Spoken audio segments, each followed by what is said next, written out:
Chers amis,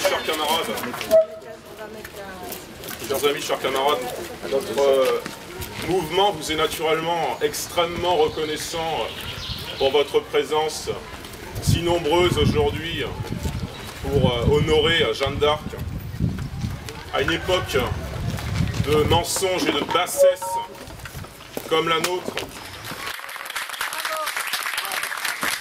Toute sa courte vie s'est sacrifiée pour la patrie. Ne mérite-t-elle pas, un tant soit peu, d'être honorée?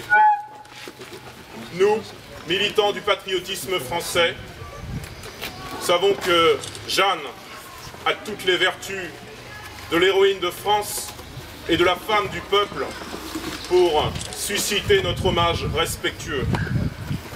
Sainte de la patrie française, symbole de l'indépendance nationale, Jeanne est pour nos militants un exemple qui ne souffre pas et ne souffrira jamais de la distance des siècles. En effet, l'épopée de la pucelle d'Orléans reste, pour nous, pleinement d'actualité dans la France du XXIe siècle.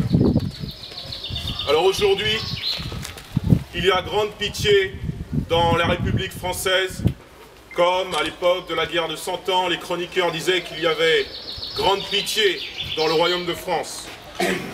6 siècles nous séparent de l'épopée de Jeanne d'Arc, et pourtant, c'est comme si au fond, rien n'avait changé. Et c'est partout nos élites corrompues, la décadence morale, un État qui recule, un territoire toujours plus éclaté et une insécurité permanente. D'une époque à une autre, c'est aussi le même échec de nos dirigeants.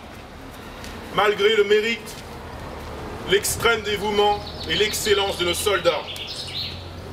Mais au moins, en 1415, quand Jeanne n'était encore qu'une enfant, les soldats d'Azincourt sont-ils tombés pour un idéal et pour leur pays, la France. Mais dites-moi au juste, en 2015, pour quel pays et pour quels intérêts nos derniers soldats français en Afghanistan tombent-ils, si ce n'est les intérêts d'une puissance étrangère? Du XVe siècle à aujourd'hui, ce même constat d'une France toujours plus prise en étau, doit imposer à son peuple d'arracher les libertés dont certains voudraient la priver. Alors aujourd'hui, notre liberté se décide notamment par le bulletin de vote. Et les Français sont de plus en plus nombreux à choisir notre mouvement, le Front National, pour les représenter et les défendre.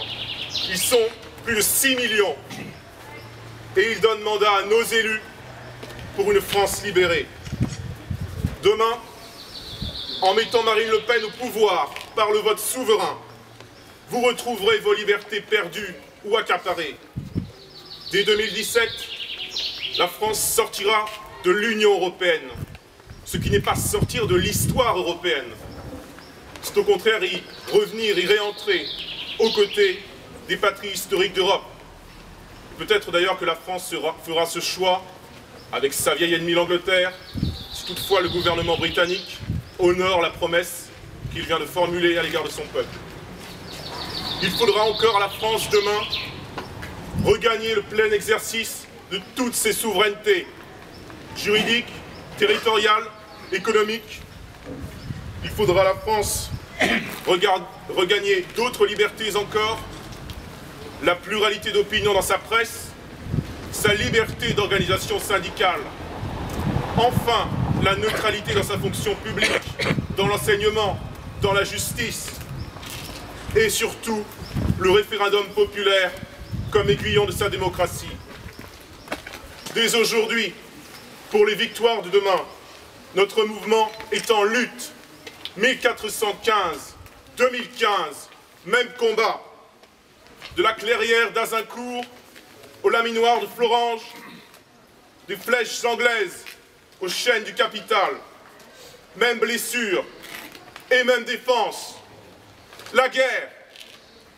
Guerre aux corrupteurs, aux diviseurs, aux profiteurs et aux accapareurs.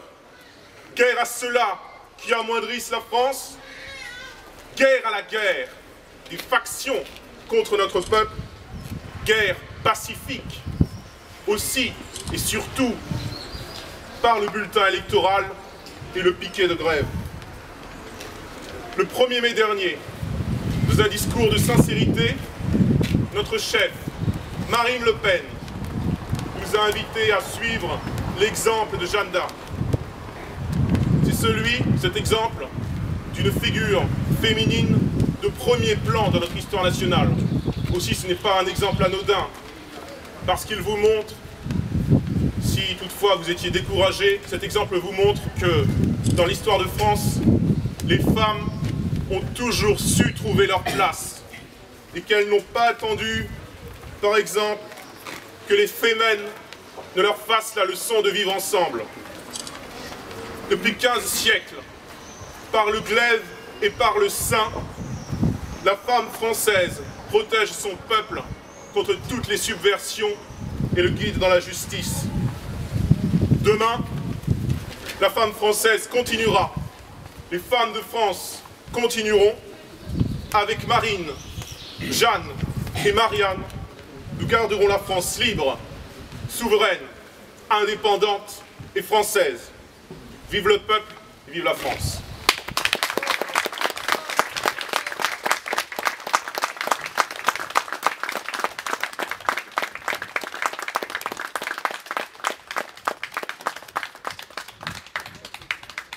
Je vous propose, puisque nous sommes devant ces 3 belles couleurs, d'entonner notre hymne national, la Marseillaise.